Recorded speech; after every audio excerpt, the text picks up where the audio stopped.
The audience has spoken, and we are doing Harriet, Beecher, Stowe this month on the Only You podcast, and we are going to be doing Uncle Tom's Cabin today. Thank you guys for listening, and thank you for sharing me.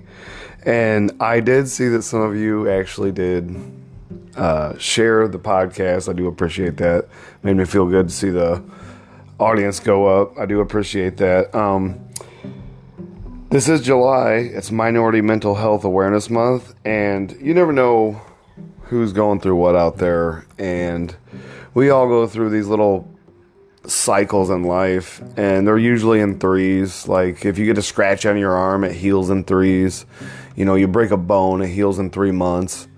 Things like that. But in reality, we never know what somebody else is going through, and sometimes it takes courage to sit down and manifest, putting pen to paper of daily habits, routines that you have, and kind of realizing that maybe you could heal yourself if you paid attention to kind of the stuff that you're doing and putting into your bodies. If you know somebody that's actually, upset, or like if you're in a relationship where somebody gets upset sometimes and you don't know why, or you're thinking that, maybe it's my fault.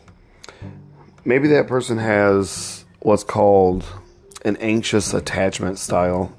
And sometimes when their partner, because like with an anxious person, their systems only get activated by their partner when they feel like their core values are kind of being infringed upon. But in reality, the anxious system gets set off because that person puts every single value into their partner, like the facial gestures of their partner. Because in conversation, mostly verbal is like 9%, and the rest is all body language. So a person with an anxious attachment style, when that system gets activated, they get wild, and try to go on the defense and defend themselves. And in reality, they don't realize that they just need to be nurtured, and they have to find a way to create kind of like roadblocks in their mind, and realize that they need to change the neurotransmitters, that there's ways to realize, hey, I'm being triggered. Hey, I need to slow down. Or in your partner too. Your partner has to be aware that, their body language and words could affect them. And there's other types of attachment styles. You guys can check those out. But today we're going to be doing Uncle Tom's Cabin here on the Only You podcast. Harriet Beecher Stowe actually has landmarks that are dedicated into her memory in Ohio, Florida, Maine, and Connecticut. There's these locations actually represent different periods in her life, like her father's house where she grew up, and also where she wrote Uncle Tom's Cabin, which it's an anti-slavery novel, and it pushed Harriet Beecher Stowe into instant international fame, and it caused a lot of people to want to stop slavery. And before, the Emancipation Proclamation, she was a great person, and it affected a lot of people of her time. Harriet Beecher Stowe's house is in actually Cincinnati, Ohio, for anybody that's kind of wondering where that's at. And her father was a preacher, and he greatly affected her with the pro-slavery movement after the Cincinnati riots in 1836. And Harriet Beecher Stowe actually lived there until she got married. So that's kind of cool. You could actually visit Cincinnati and see where she grew up and stuff like that. I want to get kind of right into the read, because it is an amazing read, and I want to share more of it with you guys than I've been able to in the past. Hopefully I can read well today and not stutter and stumble and follow my words. Again, you guys, I'm so grateful for you guys share me with a friend and promote my podcast. I do really appreciate that. And today is, it's July, and it's Mental Health Awareness Month for minorities, and those are things I just need to be aware of, that racial, ethnic, gender, and sexual minorities often suffer from poor mental health outcomes due to multi-factors, including inaccessibility of high-quality mental health care services and cultural stigma surrounding mental health care. Like, oh, it's not cool, man. People are going to think you're crazy, bro. Well, no, they're not. Discrimination and overall lack of awareness of all the different entities out there to help people with mental health problems, honestly. And this is chapter 1 of Uncle Tom's Cabin.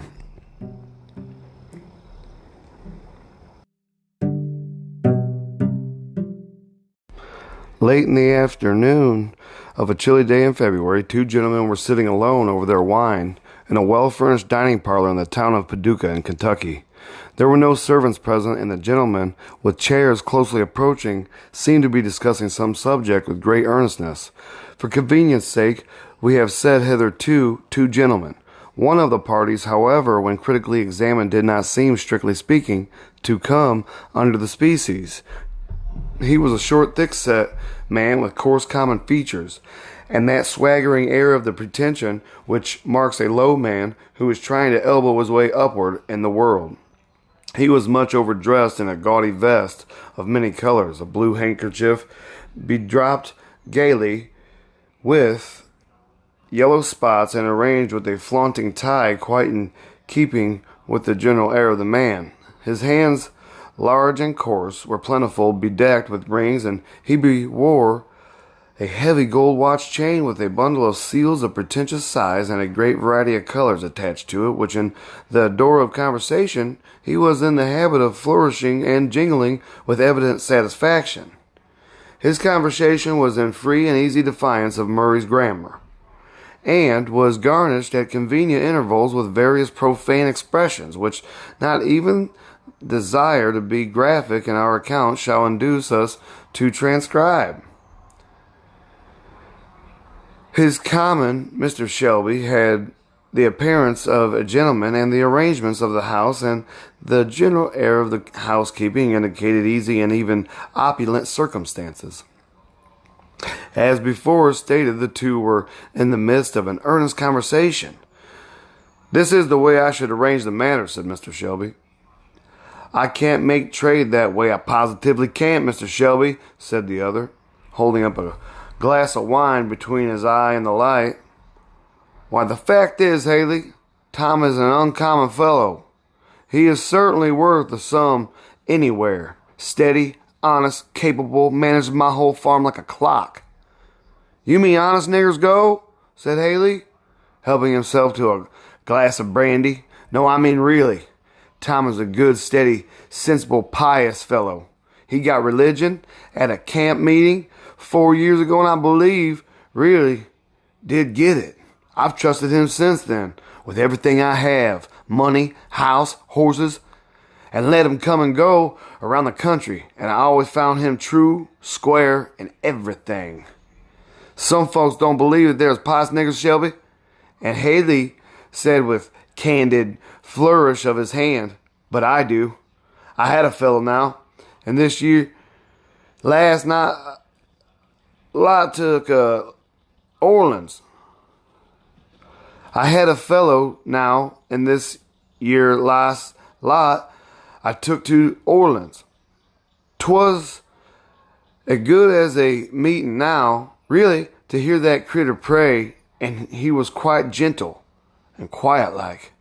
He fetched me a good sum, too, for I bought him cheap of a man that was obliged to sell out. So I recognized 600 on him. Yes, I consider religion a valuable thing in a nigger, when it's the genuine article and no mistake. Well, Tom's got the real article, if ever a fellow had," rejoined the other. "Why, last fall I let him go to Cincinnati alone to do business for me and bring home $500. Tom says I to him, 'I trust you because I think you're a Christian. I know you wouldn't cheat.' Tom comes back, sure enough, I knew he would. Some low fellows, they say, said to him, 'Tom, why don't you make tracks for Canada?' Old master trusted me, and I can't. They told me about it. I am sorry to part with Tom, I must say, but I'll let him cover the whole balance of the debt You would, Haley, if you had any conscience. Well, I've got just as much conscience as any man in business can afford to keep. Just a little, you know, to swear by, as 'tweren't said the traitor jocularly. And then I'm ready to do anything in reason to oblige friends, but this year, you see, is a little too hard on the fellow, a little too hard. The traitor sighed contemptibly and poured out some more brandy. Well then, Haley, how will you trade? Said Mr. Shelby after an uneasy interval of silence. Well, haven't you a boy or gal that you could throw in with Tom? None that I could well spare, to tell the truth. It's only hard necessity makes me willing to sell it all. I don't like parting with any my hands. That's a fact.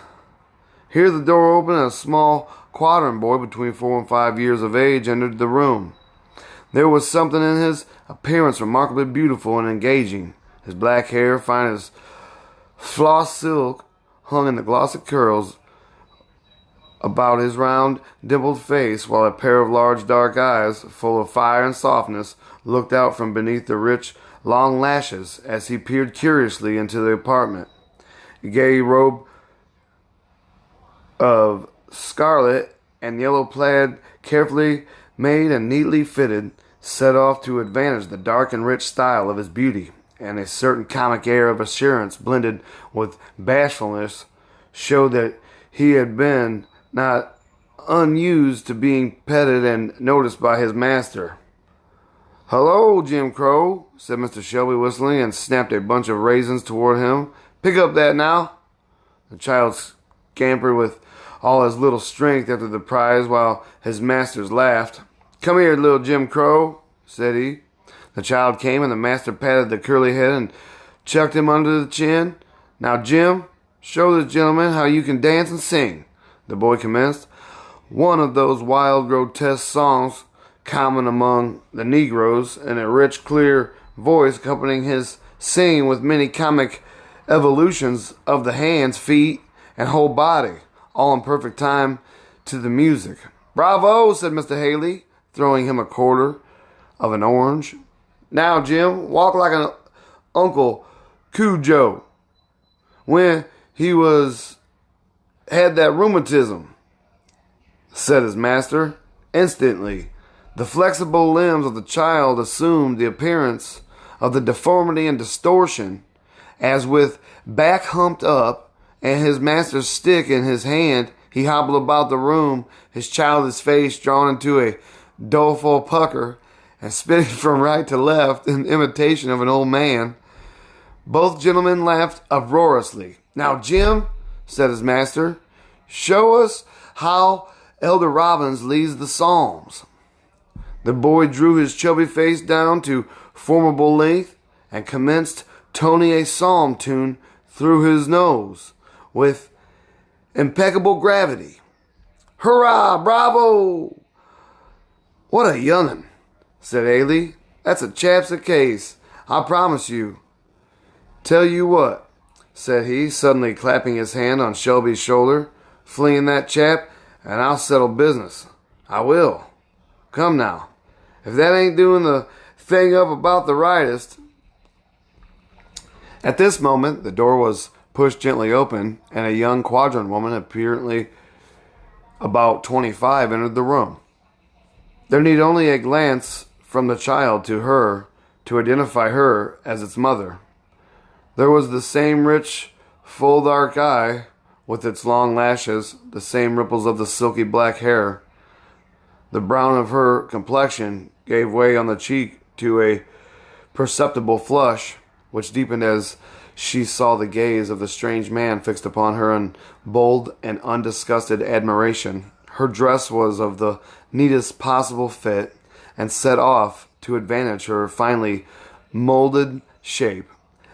A delicately formed hand and a trim foot ankle were items of appearance that did not escape the quiet eye of the trader, while used to run up at a glance the points of a fine female article.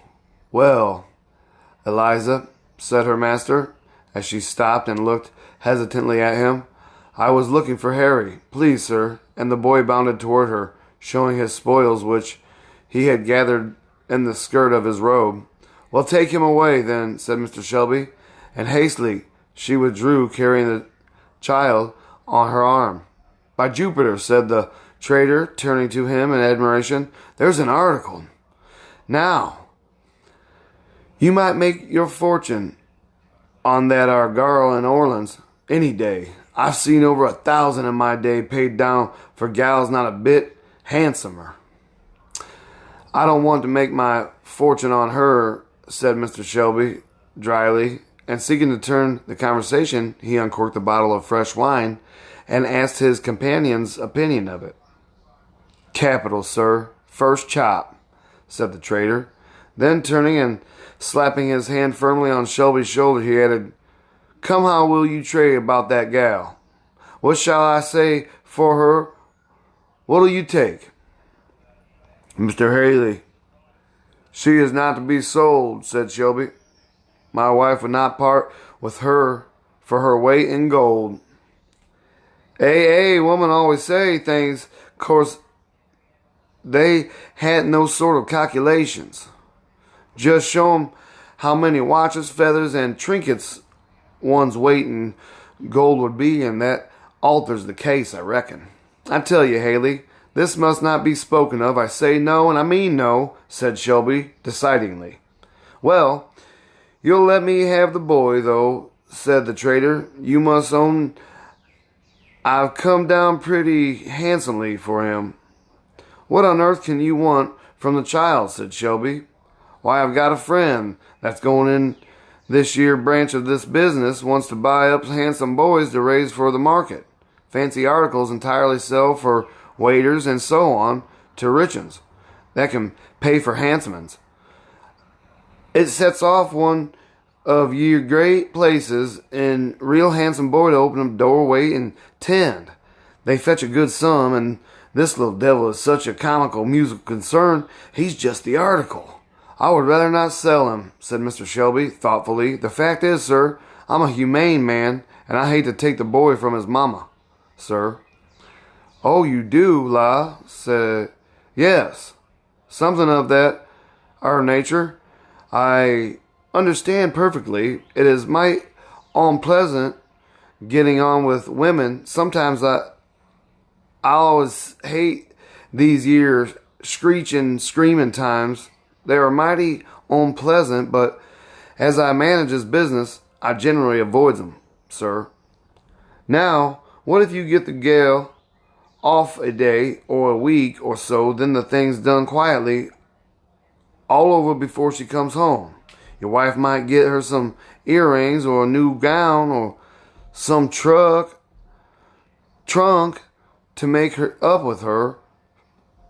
I'm afraid not. Lord bless you, yes. These critters ain't like white folks, you know. They gets over things, only managed right. Now, they say," said Haley, assuming a candid and confidential air, "that this kind o' trade is hardening to the feelings, but I never found it so. Fact is, I never could do things up the way some fella manages business. I've seen 'em as would pull a woman's child out of her arms and set him up to sell, and she's screeching like mad all the time. Very bad policy, damages the article. Makes 'em quite unfit for service sometimes. I knew a real handsome gal once in New Orleans as was entirely ruined by this sort of handling. The fellow that was trading for her didn't want her baby, and she was one of your real high sort. When her blood was up, I tell you, she squeezed up her child in her arms and talked and went on real awful. It kinder makes my blood run cold to think of it. And when they carried off the child and locked her up, she just went raving mad and died in a week. Clear waste, sir, of $1,000 just for one of management. There's where 't is, It's always best to do the humane thing, sir. That's my experience. And the trader leaned back in his chair and folded his arm with an air of virtuous decision and apparently considering himself a second Wilberforce. You can tell right there that, just by the talk, this is a hard read because it's actually picking up on the dialect back then. And if you know anything about language, if you actually speed up the Southern drawl in today's society, they're actually the closest related to Great Britain. Because if you speed up the Southern drawl syllables, it's actually a British accent. Just thought I'd throw that in there. And do you find your ways of managing do the business better than Tom's? Said Mr. Shelby. Why, yes, sir. I may say so. You see, when anyways I takes a little care about the unpleasant parts like selling young'uns and that. Get the gals out of the way, out of sight, out of mind, And when it's clean done and can't be helped, they naturally gets used to it. Tain't, as if it was white folks that's brought up in the way of 'specting to keep their children and wives and all that. That's fetched up properly. Blacks, that fetched up properly hadn't no kind of speculations of no kind. So all these things come easier. I'm afraid mine are not properly brought up then, said Mr. Shelby. S'pose not. You Kentucky folks spoil your blacks. You mean, well, buy 'em, but 'tain't no real kindness aren't all. Now, a black, you see, that's got to be hacked and tumbled round the world and told to Tom and Dick and the Lord knows who tain't no kind to be giving on him notions and expectations and bringing on him up too well. For the rough and tumble comes all the harder on him. Now, I venture to say your blacks would be quite chop-fallen in a place where some of your plantation blacks would be singing and whooping like all possessed. Every man Mr. Shelby, naturally thinks well of his own ways, and I think I treat blacks just about as well as it's ever worth while to treat 'em.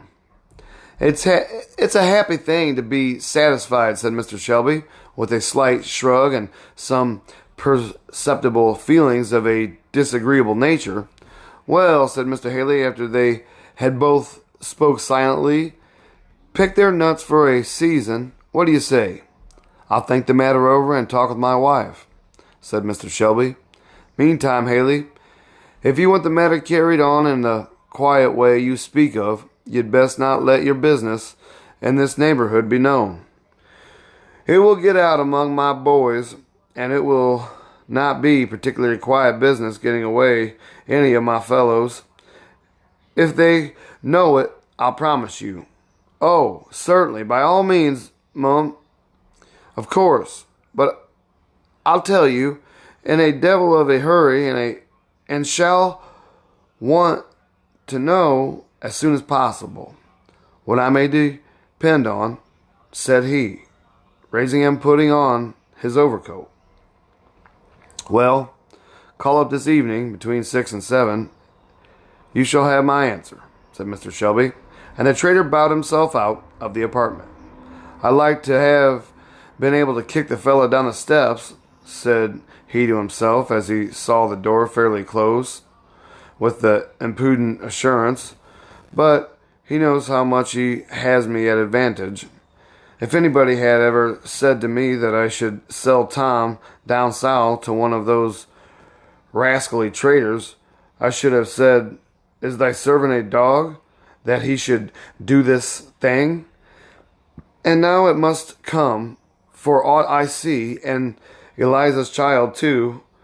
I know that I shall have some fuss with wife about that, and for that matter about Tom too. Too much for being in debt. Hey ho, the fellow sees his advantage and means to push it. Perhaps the mildest form of the system of slavery is to be seen in the state of Kentucky. The general prevalence of agricultural pursuits of a quiet and gradual nature, not requiring those periodic seasons of hurry and pressure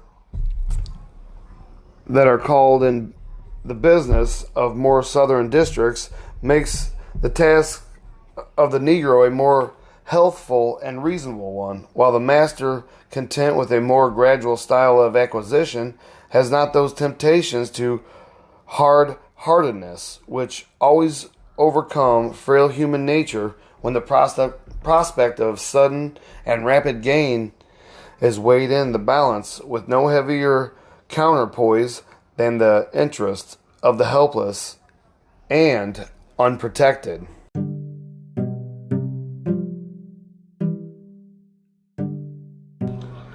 Whoever visits some estates there and witness the good-humored indulgence of some masters and mistresses and the affectionate loyalty of some slaves might be tempted to dream the oft-fabled poetic legend of a patriarchal institution, and all that but over and above the scene there broads a portentous shadow, the shadow of law. So long as the law considers all these human beings with beating hearts and living affections only as so many things belonging to a master, so long as the failure or misfortune or imprudence or death of the kindest owner may cause them any day exchange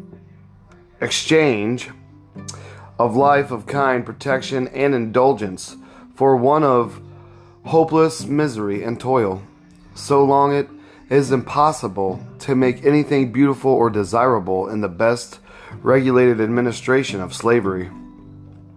Mr. Shelby was a fair, average kind of man, good-natured and kindly, and disposed to easy indulgence of those around him, and there have never been a lack of anything which might contribute to the physical comfort of the Negroes on his estate.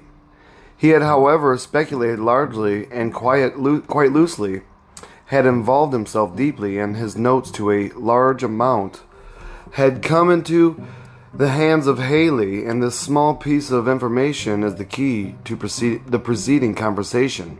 Now, it had so happened that in approaching the door, Eliza had caught enough of the conversation to know that a trader was making offers to her master for somebody.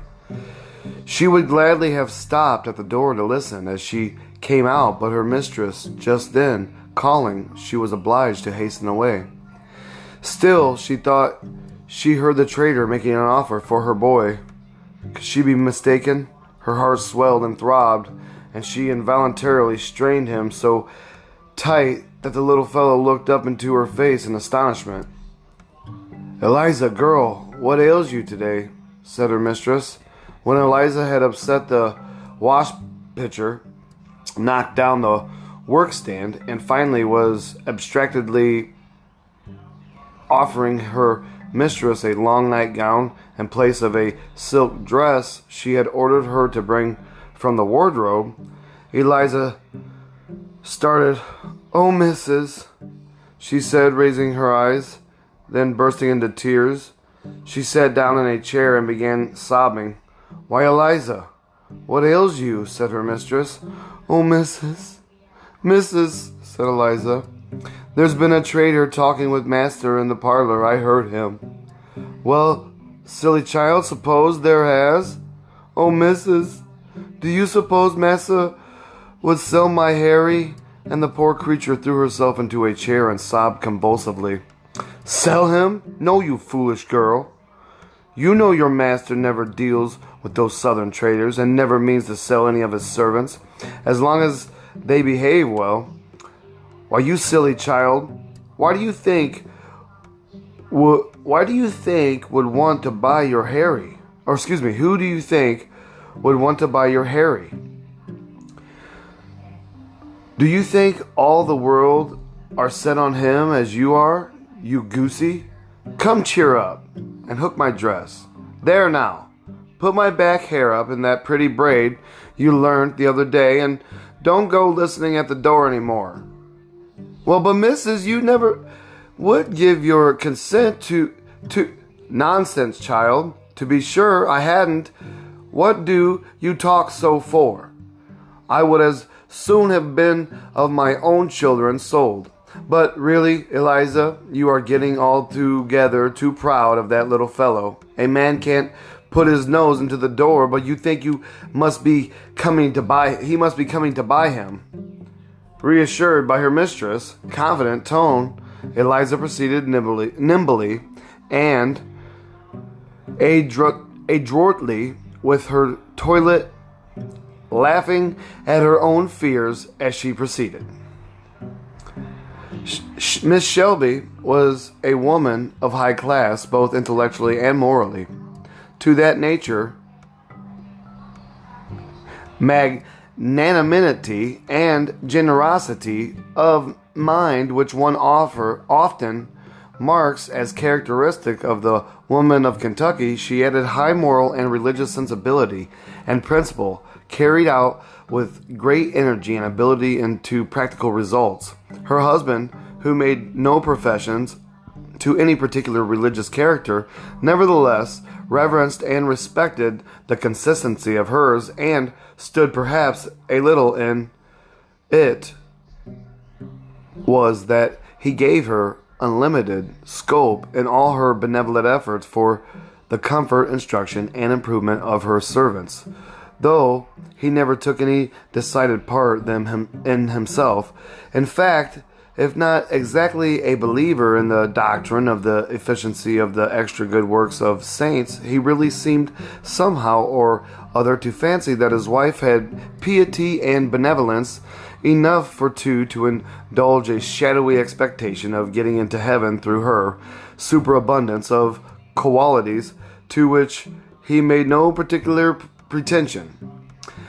The heaviest load on his mind after his conversation with the trader lay in the foreseen necessity of breaking to his wife the arrangement contemplated, meeting the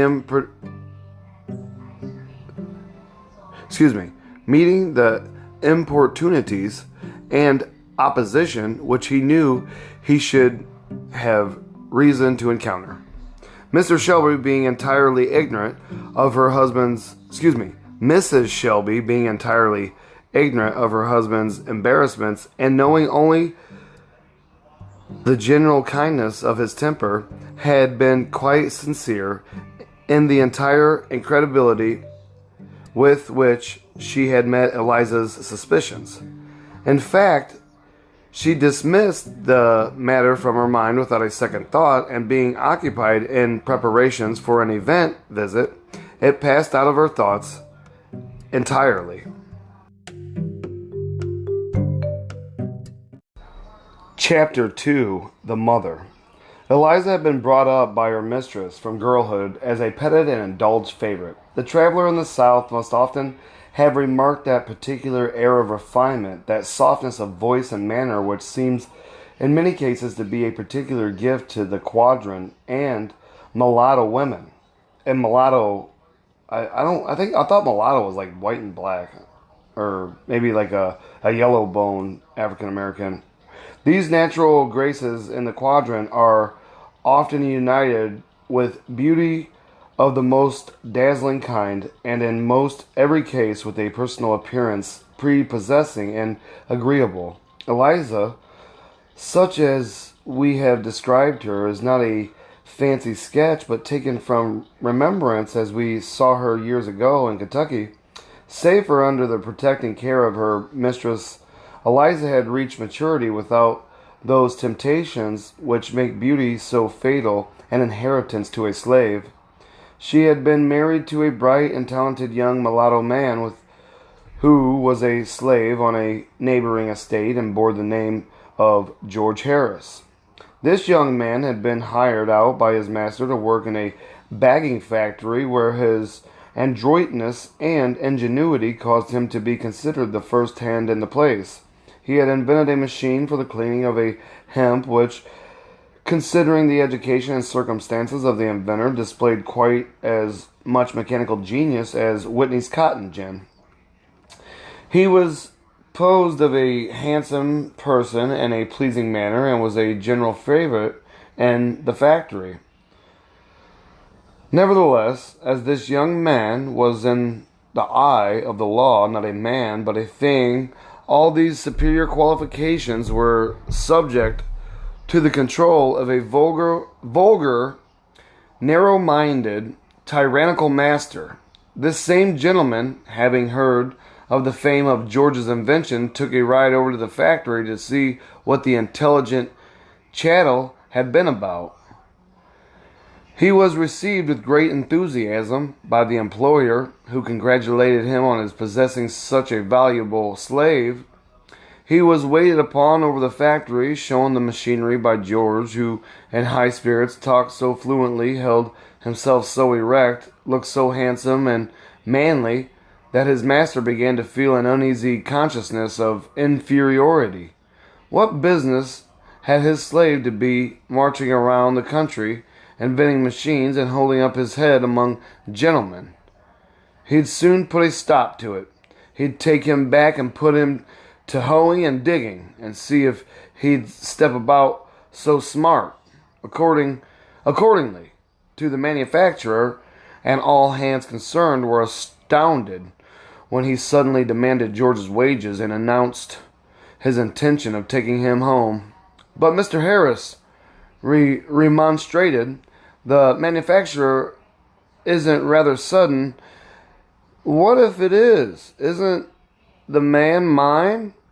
"He would be willing, sir, to increase the rate of compensation." "No object at all, sir. I don't need to hire any of my hands out unless I've mind to. But, sir, he seems particularly adapted to this business." "Dare say he may be. Never was much adapted to anything that I set him about. I'll be bound. But only think of his inventing this machine," interposed one of the workmen rather unluckily. "Oh yes, a machine for saving work it is. He'd invent that. I'll be bound. Let a black alone for that any time. They are all labor-saving machines themselves, every one of them. No, he shall tramp."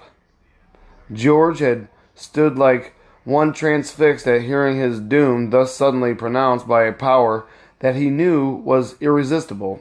He folded his arms, tightly pressed in his lips, but a whole volcano of bitter feelings burned in his bosom, and sent streams of fire through his veins. He breathed short, and his dark eyes flashed like live coals, and he might have broken out into some dangerous ebullition, had not the kindly manufacturer touched him on the arm and said in a low tone, "Give way, George. Go with him for the present. We'll try to help you yet." The tyrant observed the whisper and conjectured its import, though he could not hear what was said, and he inwardly strengthened himself in his determination to keep the power he possessed over his victim. George was taken home and put to the meanest drudgery of the farm. He had been able to repress every disrespectful word, but the flashing eye, the gloomy and troubled brow were part of the natural language that could not be repressed. Indubitably, signs which showed too plainly that the man could not become a thing. It was during the happy period of his employment in the factory that George had been and married his wife. During that period, being much trusted and favored by his employer, he had free liberty to come and go at discretion. The marriage was highly approved by Mr. Shelby, who, with a little womanly complacency and matchmaking, felt pleased to unite her handsome favorite with one of her own class who seemed in every way suited to her. And so they were married in her mistress' great parlor, and her mistress herself adorned the bride's beautiful hair in orange blossoms and threw over it the bridal veil, which certainly could scarce have rested on a fair head, and there was no lack of white gloves and cake and wine. of admiring guests who praised the bride's beauty and her mistress' indulgence and liberty. For a year or two, Eliza saw her husband frequently, and there was nothing to interrupt their happiness except the loss of 2 infant children to whom she was passionately attached and whom she mourned with a grief so intense as to call for gentle remonstrance from her mistress, who sought with maternal anxiety to direct her naturally passionate feelings within the bounds of reason and religion. After the birth of the little Harry, however, she had gradually become tranquilized and settled, and every bleeding tie and throbbing nerve once more entwined with that little life seemed to become sound and healthful. And Eliza was a happy woman up to the time that her husband was rudely torn from his kind employer and brought under the iron sway of his legal owner. The manufacturer, true to his word, visited Mr. Harris a week or two after George had been taken away, when, as he hoped, the heat of the occasion had passed away, and tried every possible inducement to lead him to restore him to former employment. "You needn't trouble yourself to talk any longer," said he doggedly. "I know my business, sir. I did not presume to interfere with it, sir. I only thought that you might think it for your interest to lent your man to us on the terms proposed." "Oh, I understand the matter well enough. I saw your winking and whispering the day I took him out of the factory. But you don't come it over me that way. It's a free country, sir. The man's mine, and I do what I please with him, and that's that." And so fell George's last hope. Nothing before him but a life of toil and drudgery, rendered more bitter by every little smarting vexation and indignity which tyrannical ingenuity could advise. A very human jurist once said, "The worst use you can put a man to is to hang him." No, there is another use that a man can be put to that is worse. No, there is another use that a man can be put to worse. Thank you guys for listening to the Only You podcast. And again, I do appreciate you guys sharing me with a friend. That was awesome. That was I have to touch base on that one more time because it just meant so much to me. And I love you faithful followers and faithful listeners and faithful sharers. This is the Only You podcast. This is our 2nd season, and this is Uncle Tom's Cabin. We're doing Harriet, Beecher, Stowe this month. And I do appreciate each and every one of you individuals, and hopefully you get some good stuff out of this podcast, because these writers are long dead and gone, but you know what? Everything they wrote is still meaningful and is still teachable and learnable, and there's a lot to be learned from this book in today's society about, letting go and moving on and stepping forward into a greater light that we never once had until we realized that we were enough for ourselves and that there was a better life out there for us. We just have to get out of the environments that we're in and take a step and repeat. I don't know if you guys have ever listened to The Hidden Brain, but that's one of my favorite podcasts by Shankin Avant. I think that's his name. I might have butchered it. Sorry, guy. But that's a really good podcast, and I wanted to share that with you guys today. I like The Morning Boost with Scott Smith. That's another great podcast. There's so many awesome podcasts out there and podcasters. Thank you guys for listening to mine. It means so much to me, and without you guys, I wouldn't keep doing this. I thought it was a joke at first, and then I wound up finding that I love doing this, and I kind of raised my kids with reading books and being about books in their early years, and they became pretty intelligent adults. My daughter just turned 18 yesterday. She actually bought a house, and my son actually just bought a house too, and he's 20, so I'm very proud of them, and thank you guys for listening. I'm a real person, and I have problems too. I'm not perfect, but I try to learn something new every day, because this life is about becoming the best human being you can be, regardless of circumstances and setbacks. And Thank you so much for everything, and thank you for believing in me, because I believe in you.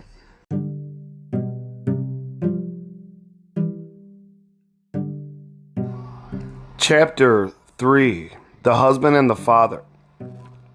Miss Shelby had gone on her visit, and Eliza stood in the veranda rather dejectedly, looking after the retreating carriage when a hand was laid on her shoulder. She turned, and a bright smile lightened up her fine eyes. "George, is it you? How you frightened me. Well, I am so glad you've come. Mrs. is gone to spend the afternoon, so come into my little room and we'll have the time all to ourselves." Saying this, she drew him into a neat little apartment opening on the veranda, where she generally sat at her and did her sewing within call of her mistress. "How glad I am. Why don't you smile? And look at Harry. How he's grown." The boy stood shyly regarding his father through his curls, holding close to the skirt of his mother's dress. "Isn't he beautiful?" said Eliza, lifting his long curls and kissing him. "I wish he'd never been born," said George bitterly. "I wish I'd never been born myself." Surprised and frightened, Eliza sat down, leaned her head on her husband's shoulder, and burst into tears. "There now, Eliza, it's too bad for me to make you feel so poor, girl," said he, fondly. "It's too bad.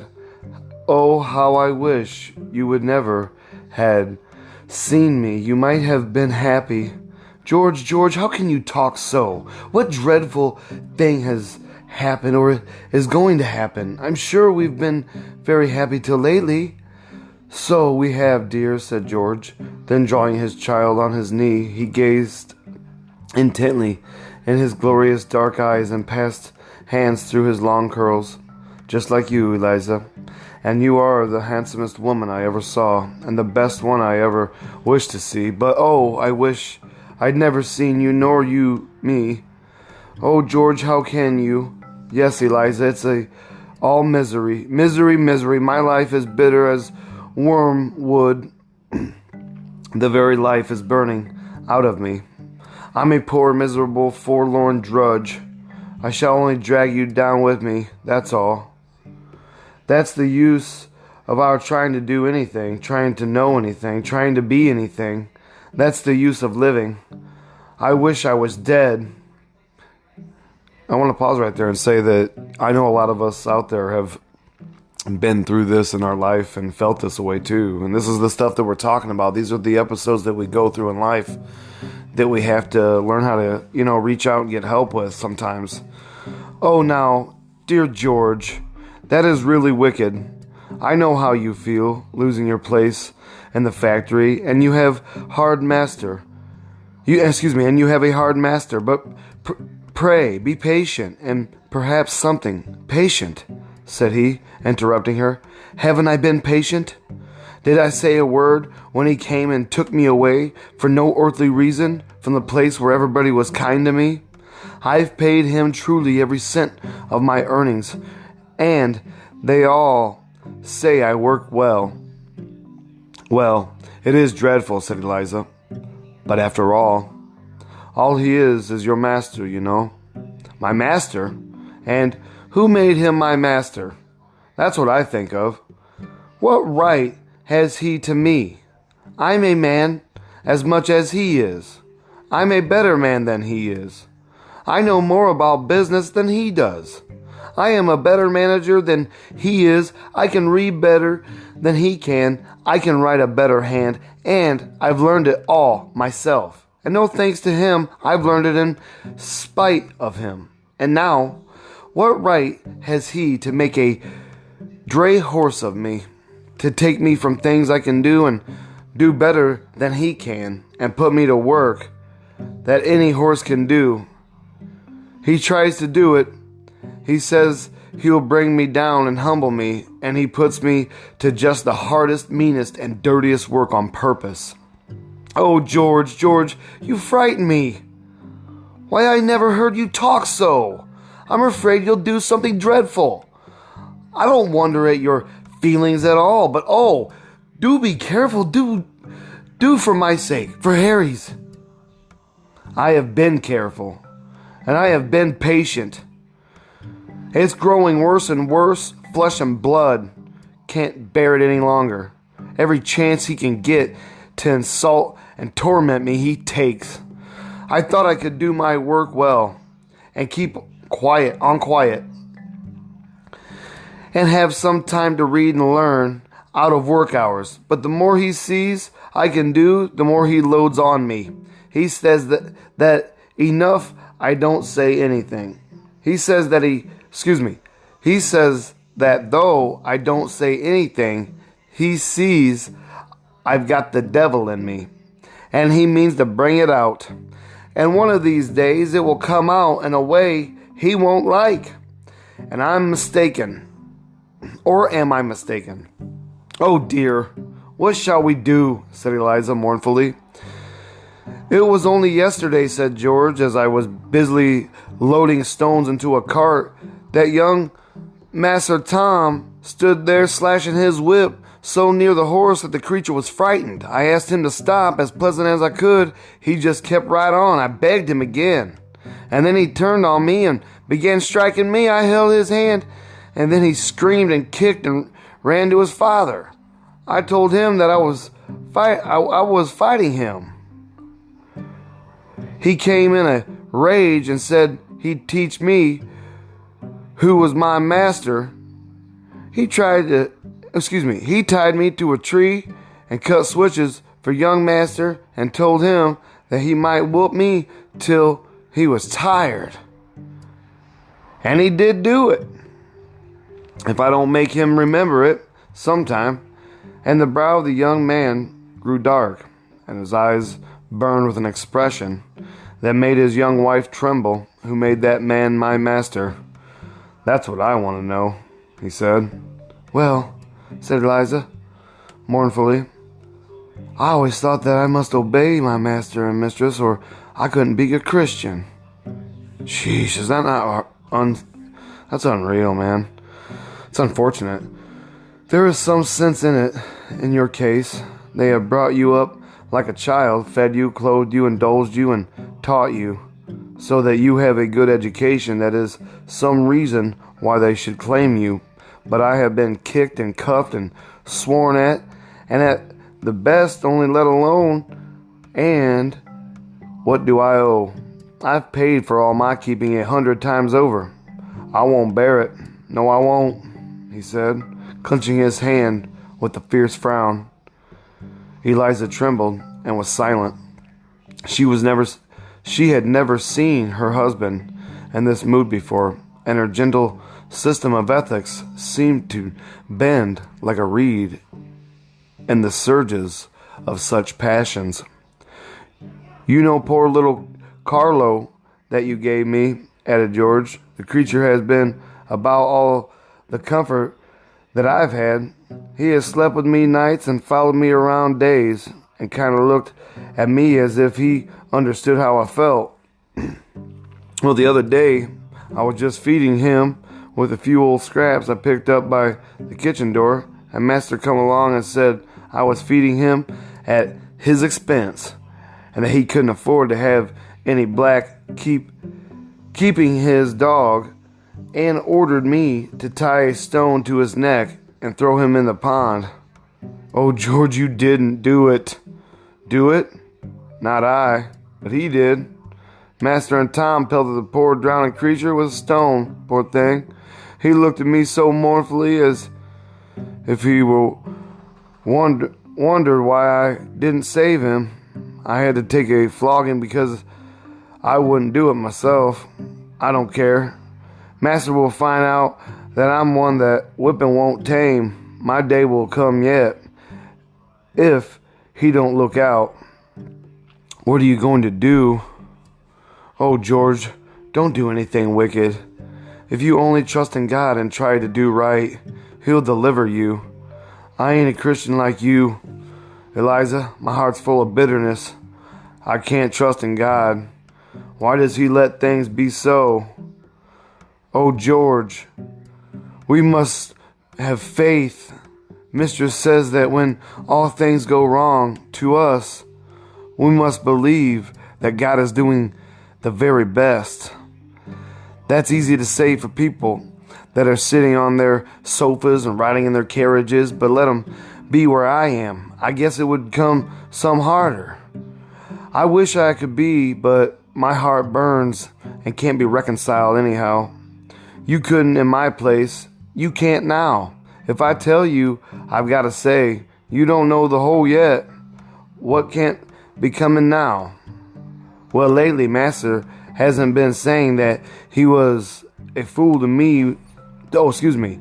He was a fool to let me marry off the place that hates Mr. Shelby and all his tribe because they are proud and hold their heads up above him, and that I've got proud notions from you. And he says he won't let me come here anymore, and that I shall take a wife and settle down on his place. At first, he only scolded and grumbled these things, but yesterday he told me that I should take Mina for a wife and settle down in cabin with her, or he would sell me down river.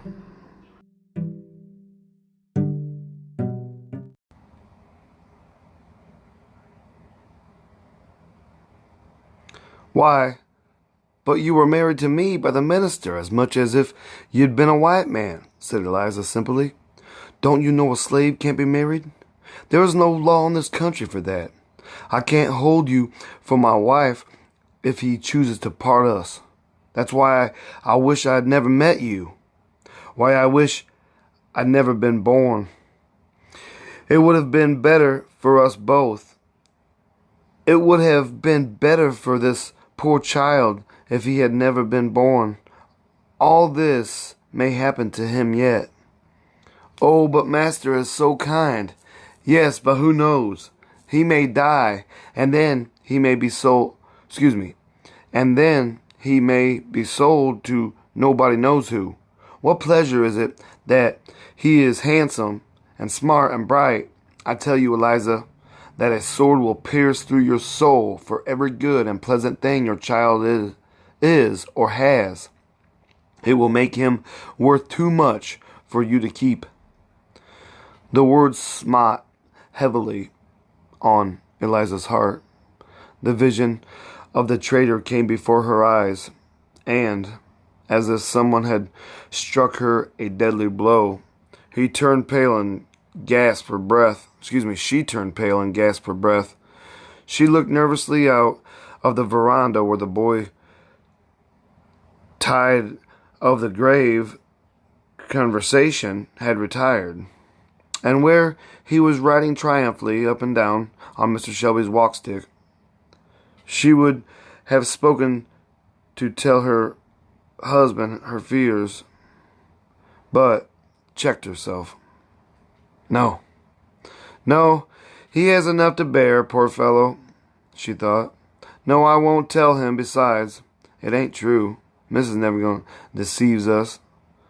So, Eliza, my girl, said the husband mournfully, bear up now, and goodbye, for I'm going. Going, George? Going where? To Canada, said he, straightening himself up, and when I'm there, I'll buy you. That's all the hope that's left us. You have a kind master that will refuse to sell you. I'll buy you, and the boy, God helping me, I will. Oh, dreadful if you should be taken. I won't be taken, Eliza. I'll die first. I'll be free, or I'll die. You won't kill yourself. No need of that. They will kill me fast enough. They never will get me down the river alive. Oh, George, for my sake, do be careful. Don't be anything wicked. Don't lay hands on yourself or anybody else. You are tempted too much. But don't go. You must but go carefully, prudently. Pray God to help you. Well then, Eliza, hear my plan. Master took it to his head to send me right by here, with a note to Mr. Symes, that lives a mile past. I believe he expected I should come here to tell you what I have. It would please him if he thought it would aggravate Shelby's folks, as he calls them. I'm going home quite resigned, you understand, as if all was over. I got some preparations made, and there are those that will help me. In the course of a week or so, I shall be among the missing. Some day, pray for me, Eliza. Perhaps the good Lord will hear you. Oh, pray yourself, George, and go trusting in him, and you won't do anything wicked. Well, now goodbye, said George, holding Eliza's hand and gazing into her eyes without moving. They stood silent. Then there were last words and sobs and bitter weeping. Such parting as those may make whose hope to meet again is as the spider's web, and the husband and wife were parted. Chapter 4, An Evening in Uncle Tom's Cabin. Thank you guys for listening to the Only You podcast, and this is Uncle Tom's Cabin by our author this month, July, Harriet, Beecher, Stowe. The cabin of Uncle Tom was a small log building, close adjoining to the house, as the Negro par excellence designs his master's dwelling. In front, it had a neat garden patch where every summer strawberries, raspberries, and a variety of fruits and vegetables flourished under careful tending. The whole front of it was covered by a large scarlet bougainvillea and a native multiflora rose, which, in twisting and tantalizing, left scarce a vestige of the rough logs to be seen. Here also in summer, various brilliant annuals, such as marigolds, petunias, 4 o'clocks, found indulgent corner on which to unfold their splendors, and were the delight and pride of Aunt Chloe's heart. Let us enter the dwelling. The evening meal at the house is over, and Aunt Chloe, who presided its preparation as head cook, has left to inferior officers in the kitchen the business of clearing away and washing dishes, and come out into her own snug territories to get her old man's supper. Therefore doubt not that it is her you see by the fire presiding with anxious interest over certain frizzling items in a stewing pan, and anon with grave consideration lifting the cover of a baked kettle with whence steam forth indubitably intimations of something good. A round, black, shining face is hers, so glossy as to suggest the idea that she might have been washed over with white of eggs like one of her own tea rusks. Her whole plump consistency beams with satisfaction and contentment from under her well-starched check turban, bearing on it, however, this always reminded me of Aunt Jemima, you guys, for some reason, this description. But I think that was like a way that the women dressed back then. If we must confess it, a little of that tinge of self-consciousness which becomes the first cook of the neighborhood, as Aunt Chloe was universally held and acknowledged to be a cook, she certainly was, in the very bone and center of her soul, not a chicken or turkey or duck in the barnyard, but looked grave when they saw her approaching, and seemed evidently to be reflecting on their latter end. And certain it was that she was always meditating on trussing, stuffing and roasting to a degree that was calculated to inspire terror in any reflecting foul living. Her corn cake and all its varieties of hoe cake, dodgers, muffins, and other species too enormous to mention, was a sublime mysterious to all less precise compounders, and she would shake her fat sides with honest pride and merriment, as she would narrate the fruitless efforts that one and another of her compeers had to attain to her evaluation. The arrival of a company at the house, the arranging of dinners and suppers in style, awoke all the energies of her soul, and no sight was more welcome to her than a pile of traveling trunks launched on the veranda, for then she foresaw fresh efforts and fresh triumphs. Don't we all kind of get that like that when we cook for our families? We get so excited. I do. I put on jazz music, man. I really get into cooking. I love it. Just as present, however, Aunt Chloe is looking into the bake pan in which congenial operations we shall leave her till we finish our picture of the cottage. In one corner of it stood a bed covered neatly with a snowy spread. By the side of it was a piece of carpeting of some considerable size. On this piece of carpeting Aunt Chloe took her stand, as being decidedly in the upper walks of life, and it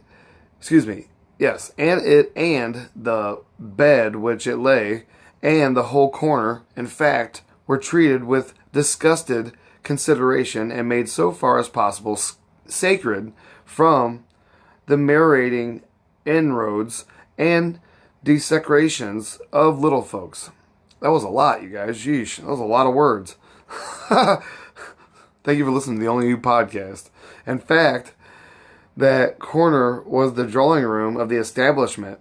In the other corner was a bed of much humbler pretensions, and evidently designed for use. The wall over the fireplace was adorned with some very brilliant scriptural prints and a portrait of General Washington, drawn and colored in a manner which would certainly have astonished that hero, if ever he happened to meet with its like. On a rough bench in the corner, a couple of woolly-headed boys, with glistening black eyes and fat shining cheeks, were busy superintending the first walking operations of the baby, which, as is usually the case, consisted in getting up on its feet, balancing a moment, and then tumbling down, each successive failure being violently cheered as something decidedly clever. That's actually part of the domestication of a human being. A table somewhat rheumatic in its limbs was drawn out in front of the fire and covered with a cloth, displaying cups and saucers of a decidedly brilliant pattern with other symptoms of an approaching meal. At this table was seated Uncle Tom, Mr. Shelby's best hand, who, as he is to be the hero of our story, we must get this is a hard one, y'all. Daguerreotype for our readers. I have to find out what this means. It's a direct positive process creating a highly detailed image on a sheet of copper plated with a tin coat of silver without the use of a negative. Daguerreotype, I guess it's called. Daguerreotype for our readers. He was a large, broad-chested, powerfully made man of a fully glossy black and a face whose truly African features were characterized by an expression of grave and steady good sense, united with much kindness and benevolence. There was something about his whole air self-respecting and dignified, yet united with a confiding and humbling simplicity. He was very busily intent at this moment on a slate lying before him, on which he was carefully and slowly endeavoring to accomplish a copy of some letters, in which operations he was overlooked by young Master George, a smart, bright boy of 13, who appeared fully to realize the dignity of his position as instructor. "Not that way, Uncle Tom. Not that way," he said, briskly, as Uncle Tom laboriously brought up the tail of his G the wrong side out. "That makes a Q, you see." "La sakes, now does it?" said Uncle Tom, looking with respectful, admiring air as his young teacher flourishingly squalled Q's and G's innumerably for his edification, and then, taking the pencil in his bag, heavy fingers, and patiently recommenced. "How easy white folks does things," said Aunt Chloe, pausing while she was greasing a griddle with a scrap of bacon on her fork. and regarding young Master George with pride, the way he can write now and read too, and then to come out here evenings and read his lessons to us. It's mighty interesting. But Aunt Chloe, I'm getting mighty hungry, said George. Isn't that cake in the skillet almost done?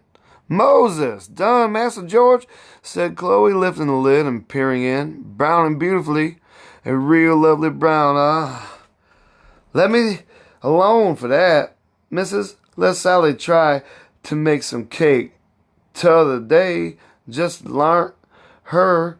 She said, "Oh, go away, missus," said I. It really hurts my feelings now to see good vitals splitting that er way. Cake rise all to one side, no shape at all. No more than my shoe go away. And with this final expression of contempt for Sally's greenness, Aunt Chloe whipped the cover off the bake kettle and discovered to view a neatly baked pound cake, of which no city confectioner need to have been ashamed. Then, being evidently the central point of the entertainment, Aunt Chloe began now to bustle about earnestly in the supper department. Here, you Moses and Peter. Get out of the way, you blackens. Get out. Get away, Polly, honey. Mammal. Oh, excuse me, y'all. Mammy-o. Give her baby some fin by and by. Now, Master George, you just take off them books and set down now with my old man, and I'll take up the sausages and have the first griddle full of cakes on your plate in less than no time. Then, want me come supper in the house, said George, but I know what too well for that.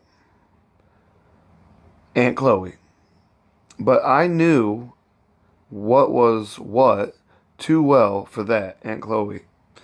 So you did, honey, said Aunt Chloe, heaping the smoking batter cakes on his plate.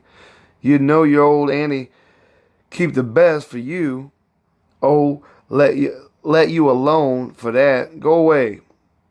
And with that, Annie gave George a nudge with her finger, designed to be immensely facious, and turned again to her griddle with great briskness. It's hard to read the dialect and then get back into reading normally. Now for the cake, said Master George. Then the activity of the griddle department and somewhat subsided, and with that the youngest flourished a large knife over the article in question. La bless you, Master George, said Aunt Chloe, with earnestness, catching his arm. You wouldn't be cutting it with that 'ere great heavy knife, mash all down spile, all the pretty rise of it. Here, I've got a thin old knife. I keep sharp a purpose. There now, see? Comes apart light as a feather. Now eat away. Now eat away. You don't get anything to beat that there, Tom Lincoln says, said George, speaking with his mouth full. That there Jenny is a better cook than you. Them Lincolns ain't much count no way, said Aunt Chloe, contemptuously.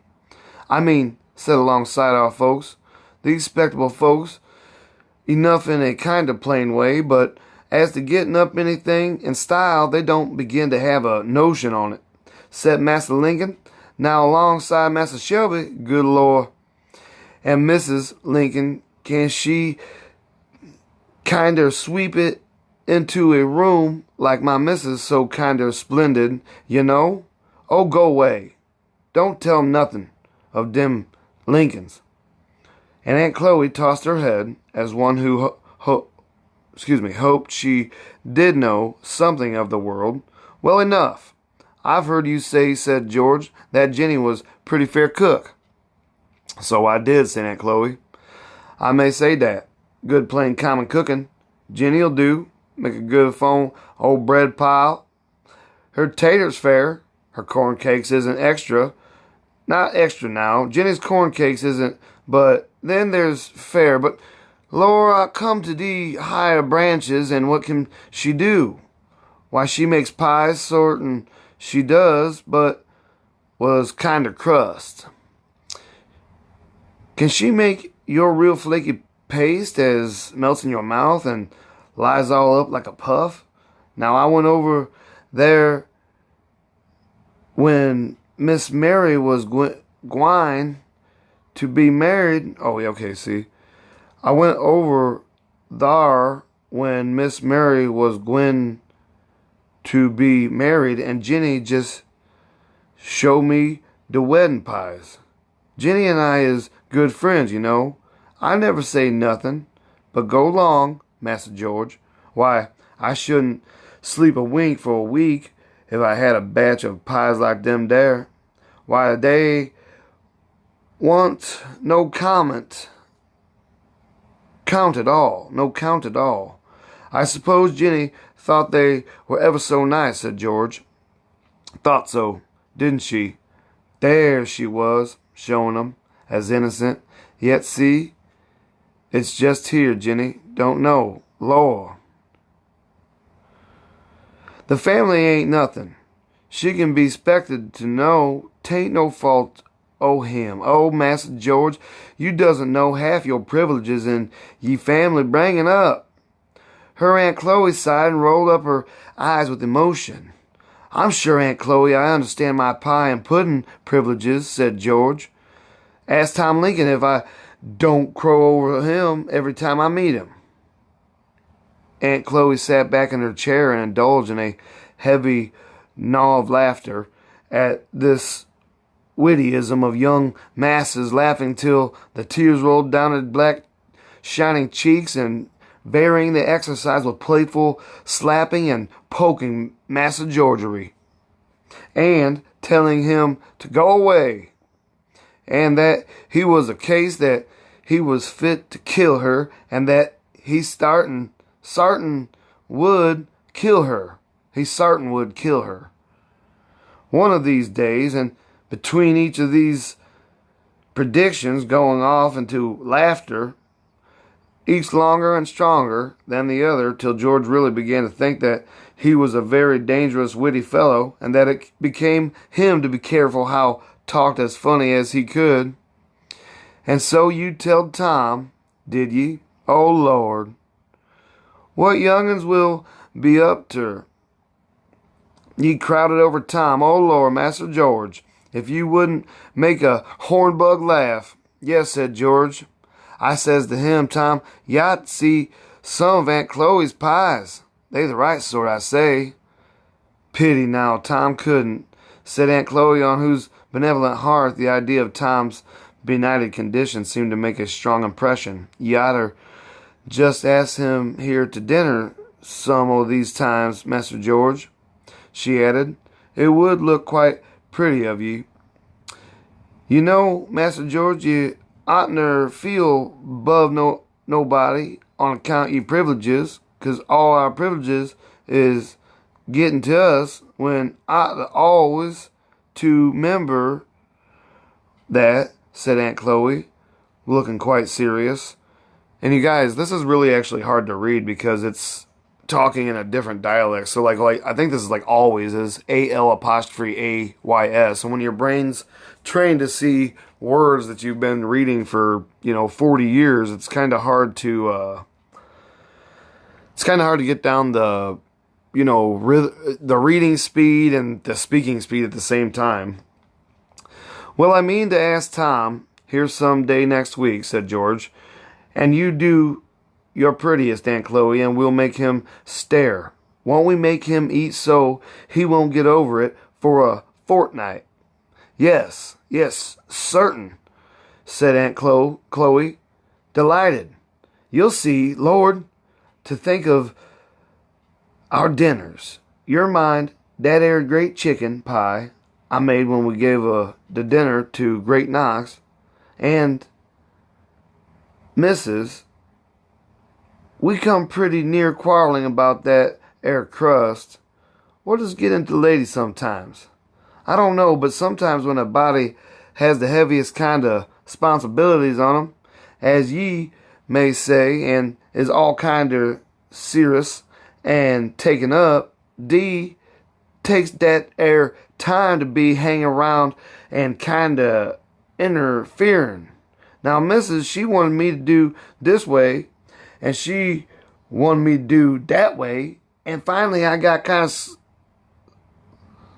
Sarcy, and says, I now, Missus, do just look at them beautiful white hands o' yourn, with long fingers, and all sparkling with when the dews on them, and look at my great black stumping hands.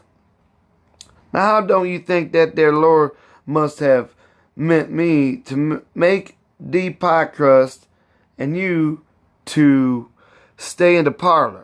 Dar, I was just so sarcy, Master George. And what did mother say? Said George. Say, why, the kinder lay fed in her eyes, them great handsome eyes, oh Heron, and she say, well, Aunt Chloe, I think you are about in the right on, says she, and she went off in the parlor. Shot cracked over the head for being so sarcy, but dar's what it is. I can't do nothing the ladies in the kitchen. Well, you made out well with that dinner. I remember everybody, so, said George. Didn't I? I wasn't. Excuse me. This is hard to read, really. Didn't I? And wasn't I behind the dining room door that very day, and didn't see the general pass his plate 3 times from some more that berry pie, and says he, you must be an uncommon cook, Miss Shelby. Lord, I was fit to split myself. Thank you guys for listening to the Only You podcast. Hopefully you guys have enjoyed this Uncle Tom read. I love Harriet Beecher Stowe. She writes so eloquently, and she captures the dialect of the time that it was really hard for me to read to you and comprehend how to say that type of dialect, because I wasn't raised like that, so I don't know, or I wasn't raised around people that spoke like that. But this was the introduction to that book, and hopefully you'll run out there and check it out. It's free online. You can find it. All you have to do is pretty much, I think, Google Uncle Tom's Cabin, and it should pop up, or in the public domain. Thank you guys for listening to the Only You podcast. And again, thank you for sharing me with a friend. I do appreciate that. And continue, please, sharing me with your friend. I can't emphasize that enough. It means so much to me, but it also helps me grow my podcast. And I had spoke earlier in the podcast at the beginning about attachment styles, and I wanted to tell you a couple other attachment styles are the avoidant attachment style or system, where it's a person that doesn't really, he's kind of closed off, or she's closed off, and in a relationship, they'll sleep in separate rooms, they'll just sit there in the recliner, not say anything, kind of distance themselves in certain areas that should be more intimate, and it's almost as though they're afraid of like intimacy and stuff. You guys should really check those out if you struggle with understanding some of the reasons why you act the way you do when somebody does something, or if you know somebody that gets really upset really fast.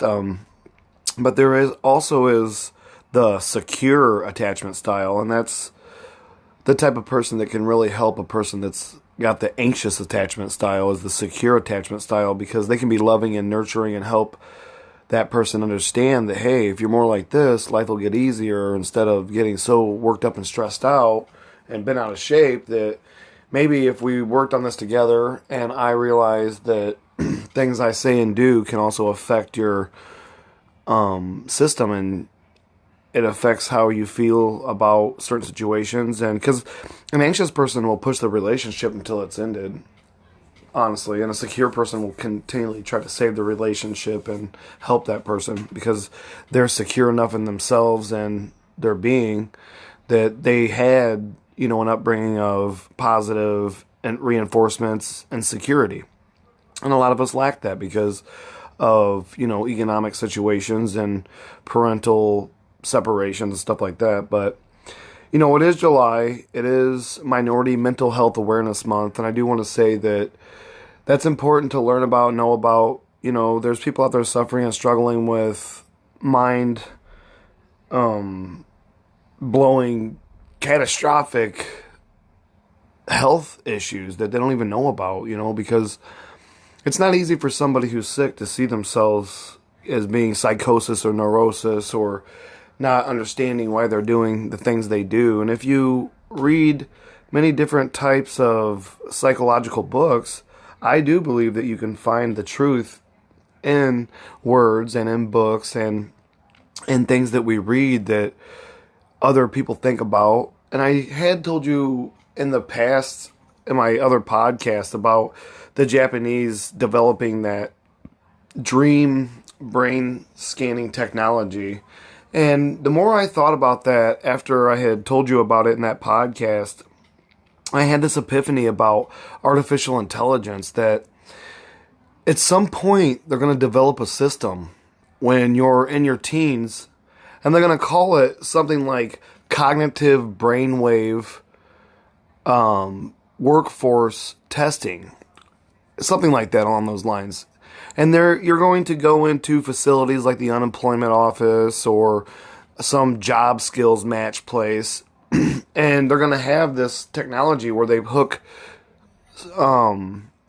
sticky pads to like your temples, and then they test you with questions, and they'll know if you're lying, telling the truth, all that stuff, because they'll also be reading, your eye movement, because your pupils actually dilate, undilate, and the pupil dilates when lies are told because it's trying to foresee you believing them, and it tries to focus more intently. But I was thinking that they will wind up hooking this apparatus up to people, and then it'll get rid of all the diversity in the workplace. And work at some point in the future will no longer be work, but it'll be a joyful place where people come together.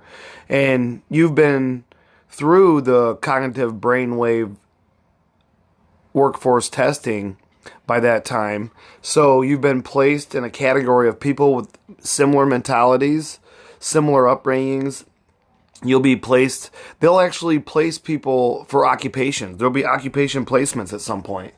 And you won't have to worry about a manager being a manager that has no idea what he's doing, or a supervisor supervising that was grandfathered into it because he had been at the company for 20 years and they just realized that he needs to not be on the floor, or whatever the case may be. But that won't happen anymore because the brainwave testing will know from the research that they're doing in Japan right now with like being able to transmit your dreams onto digital, like a digital movie pretty much.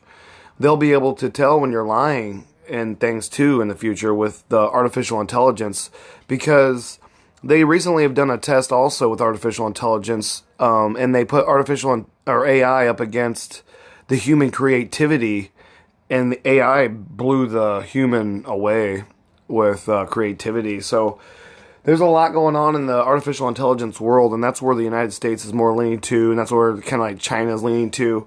All these different countries around the world, obviously Japan as well, they're huge in the tech market. Obviously that's where Samsung's from and many other platforms that, are out there.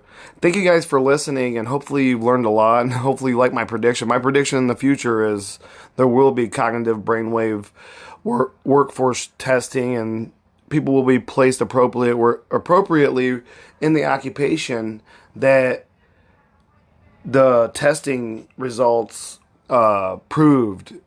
And then work won't be work. It'll actually be happy. And it will be more understanding in the workforce instead of always divided and people always in the HR office, or, you hear all kinds of different stuff at different companies. But those are my thoughts and my theories. So thank you guys for listening. It's the Only You podcast, your boy Lo Jackson. Hopefully you enjoyed the Harriet Beecher Stowe read Uncle Tom's Cabin. It's my favoriteest book by Harriet Beecher Stowe. It's her #1 selling book ever for her. And I did do a poll on my last podcast, and I asked you guys who you wanted to hear next, or what book you wanted to hear, and this was the one everyone chose, so this was the one I did. Thank you, Uncle Tom.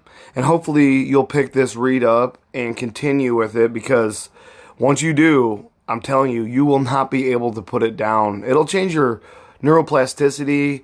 You'll feel neurochemical transmission while you're reading this book, because it tells you, and when you're reading it, you can reread the sentences and kind of understand the dialect a little bit more, because you got to get intimate with the dialect. And this was my second time reading this, so I'm still not totally familiar with the Southern dialect, but I enjoyed it because it gave me a perception of time difference and how we've sped up and all gotten into these systems and been forced to change and get proper grammar, etiquette, and now they've gone away from proper grammar and stuff like that, using LOL and all kinds of different acronyms and stuff, and it's really harmed our language, honestly. And everybody thinks it's a great thing using emojis and all these other language, like made up languages, and I get it, but sometimes you gotta take things that are for granted, but they should be sacred, Our language is sacred, I think.